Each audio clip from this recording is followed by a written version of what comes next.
This, of course, is the other end of the scale. I mean, I don't know anything about his budget, but having visited, it seemed to be astronomical.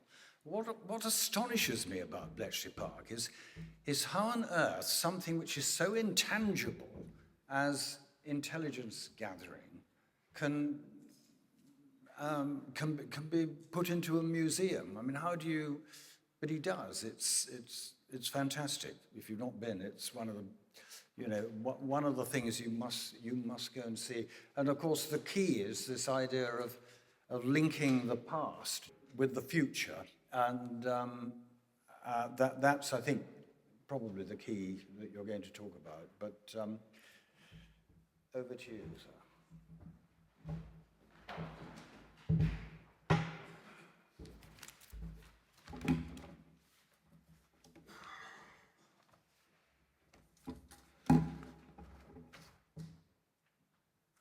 I hope that's the good start. Which is the button? Oh, right hand side. Got it. So introduce me very quickly. I've been the Chief Executive of the Bletchley Park Trust for 12 and a half years, coming straight to that role after 28 years in the Army. It's been a privilege and a pleasure to do this role. Can I see a quick show of hands? Who's been to Bletchley Park before? Oh, quite a few, that's helpful. Bletchley Park is run by the Bletchley Park Trust.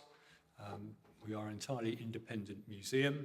Therefore, the money we make from charging visitors to visit pays for all our staff and what have you.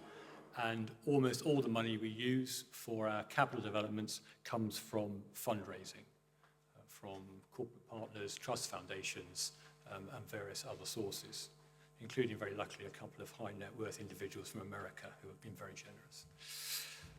So this is my brief.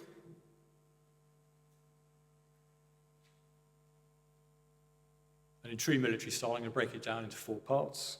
What the story is, how we tell it, how we remain relevant, and how we create interest in emerging technologies. I'm going to use one particular example of that. So this is the story. Some of you may be aware of it. You read books. The story really came out in the mid-70s, or went on during the Second World War, which was, of course, top secret till that point. It's a story of the Second World War, of intelligence, of machines to break ciphers, but above all, it's about innovation and brains over brawn. The pictures there are various. On the bottom right is the German Enigma machine, which is one of the main targets. Top left, the bomb machines created to break into that. Top right, the Bletchley Park mansion, which is now iconic. So not only do we have World War II things to worry about, we also have a crumbling old Victorian mansion. So again, many of you will be familiar with those sort of challenges. And the bottom right, the Colossus computer, arguably the world's first digital programmable computer. But it's not just about technology, and it's not just about places, it's about people. Everything we do is reliant on the people. At Bletchley Park, there were 9,000 people at its height, 75% female. Some interesting stories for us to tell there. And there were many elsewhere. In the wider enterprise, there were listening stations, both in UK and abroad, and people rotating through this place. So there's probably about 20,000 people who worked in this business during the Second World War, which is great for us, because they are now 2 or 3 generations beyond, and there's probably 100,000 people out there or more who can claim my great-granny worked at Bletchley Park, and they are great advocates for us, and because of this secrecy in the story, that sort of information keeps dripping out. And these people worked long, hard, in some pretty rudimentary conditions, using their intellect, problem-solving, and innovation to create war-winning intelligence. Now, some people might also think the story is this. Some of you may have seen this, is The Imitation Game, and it's one of the multiple entry points to our story. I'm far from being sniffy about this film. We use this and many other of these multi-entry points to get people into the site, and then we tell them the true story of what actually happened there. So the trust was formed in 1992. The site post-war had been used by various government departments and had been used and abused. Nobody knew the importance of the site for many years and therefore didn't think about preserving it as a museum. But the trust was formed just before it was bulldozed to be turned into housing and a supermarket. It was open to the public in 1994, but by 2012 it was looking a bit ragged. The trust hadn't had a lot of money to do anything with it. And at that point, my predecessors pulled together a plan to go to the National Lottery and to organise the site. They raised about £8 million with £5 million from the lottery and match funding, and I then arrived to take on the role of transforming it. And this is what that view looks like now. We have enhanced the infrastructure we have there, restored many of the huts, I'll show you a bit more detail of that in just a moment, and opened up a much more visitor-friendly offer. We also created a site-wide master plan which guides us in terms of our long-term development of the site. And in terms of what we did, in 2012 when I arrived, we had 120,000 visitors a year. Post this project, we peaked at 287,000 visitors, and then pre-pandemic settled at about 250,000 a year. So now inside we have a variety of different forms of interpretation. This is one of the code-breaking huts, which we restore with light touch interpretation. We have videos in some places and audio in the huts in the background, which provides that atmospheric thing. And you can feel you're walking in the footsteps of the code breakers. And indeed, that's such a unique thing about us. As a museum, we also own the space where the story took place, which is invaluable. People stand there, they can feel the hairs on the back of their necks standing on end.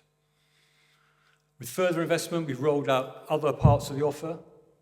This is an exhibition about the Alan Turing's bomb machine, created early in the war to help break into the German Enigma cipher, and very importantly, talking about the technology that was used to do that.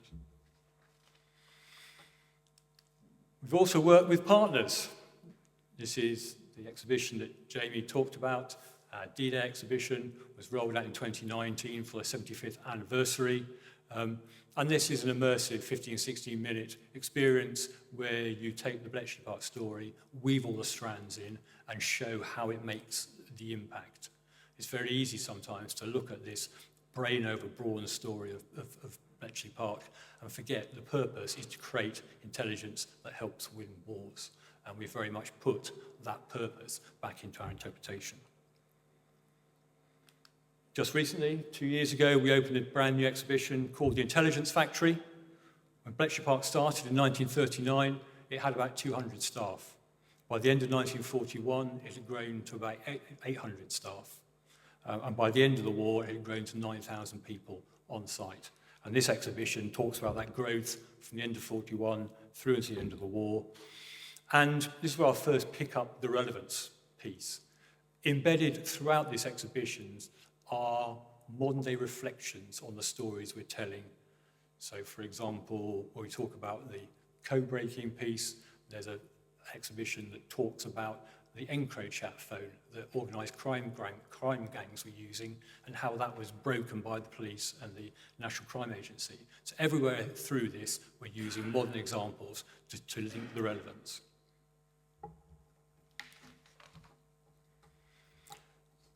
As well as doing exhibitions, we also have reviewed completely how we do our interpretation for the visitors.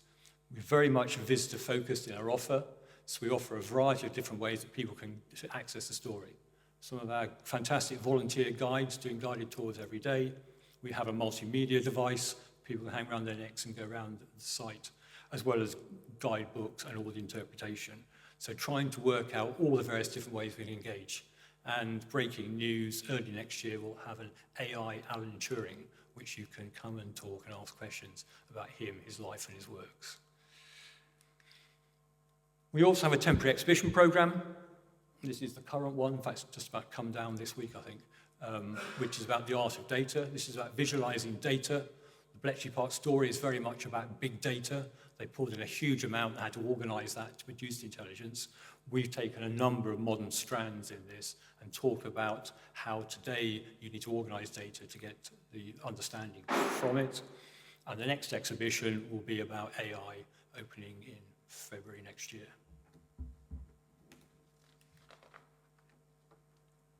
We're also very lucky to have a very good partner. Our anchor partner is GCHQ. For those who don't know, that's the donut in Cheltenham. They're our anchor partner. A large part of our collection is theirs, and that helps us very much on an ongoing basis to embed relevance into our story.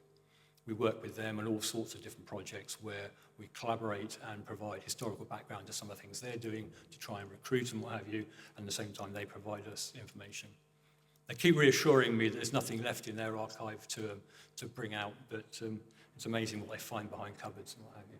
So we do have a constant drip feed of new stuff into that. We also run our own lecture program, so a public lecture program which touches on relevant stories, and we also have a sort of Chatham House based program which is for an invited audience only, where we can leverage all sorts of people. Only 3 months ago I had the current Q. Yes, the person in charge of technology, MI6, is called Q, and it's a woman. We had her equivalent from MI5, who's also a woman. We also had the senior person in the intelligence corps, who's also a woman.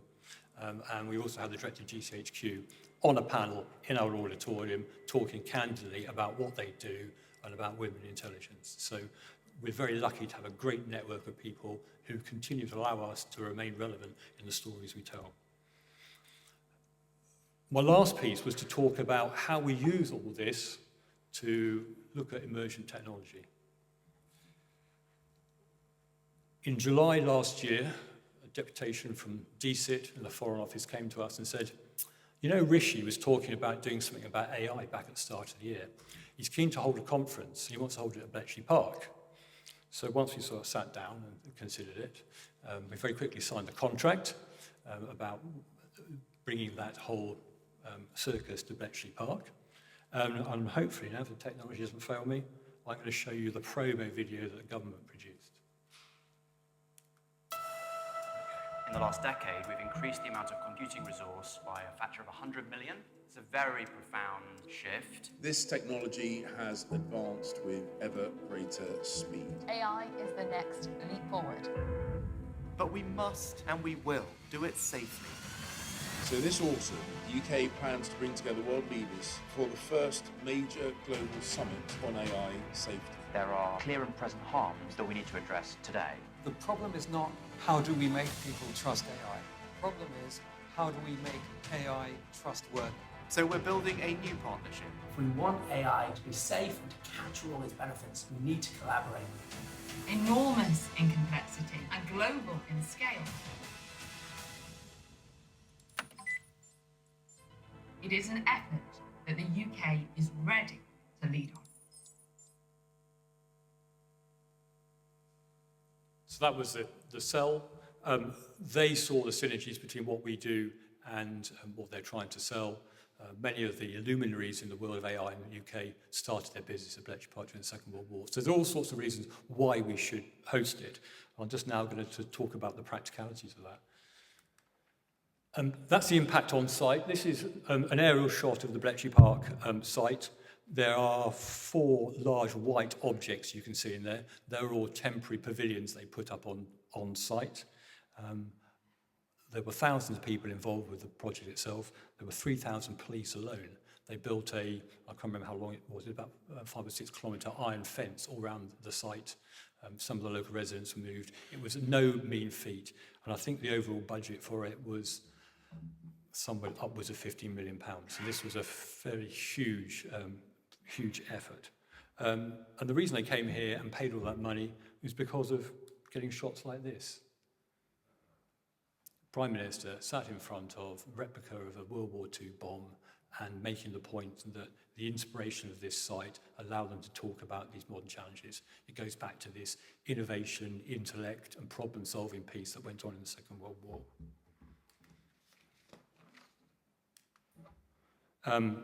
inspirational backgrounds for other discussions. That was the political side. This is the, Nick Clegg was there representing Meta.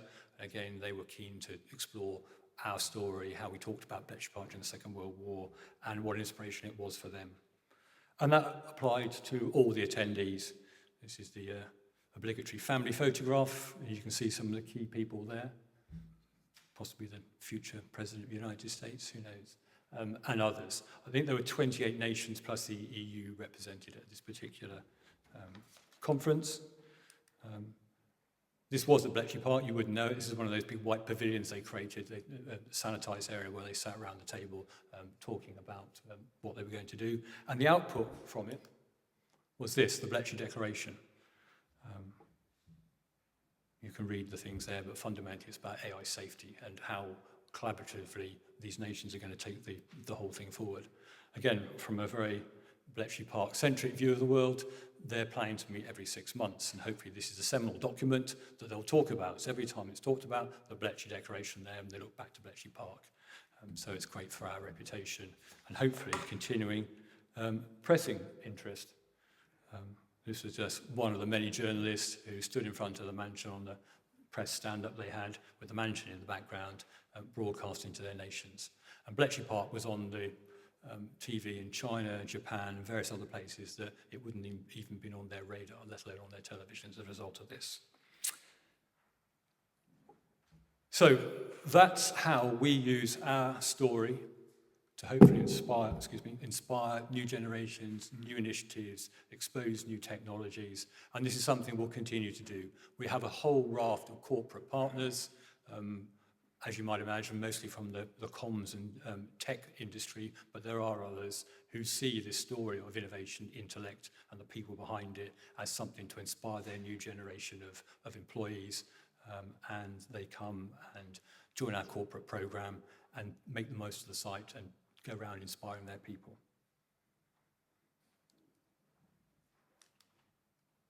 Before I take any questions, I'll just say, as this is an audience that has a great connection with the military, we do it at a military rate, so please tell your regiments and corps that they can come and visit us at a military rate. And I would be delighted to offer B2B visits to anybody here if you want to come and see what we do and explore whether it's new exhibitions or anything else we do. Just get in touch with me. I've got a limited amount of cards if you want to take them when we finish here, but we're delighted to see you as B2B visitors. Thank you.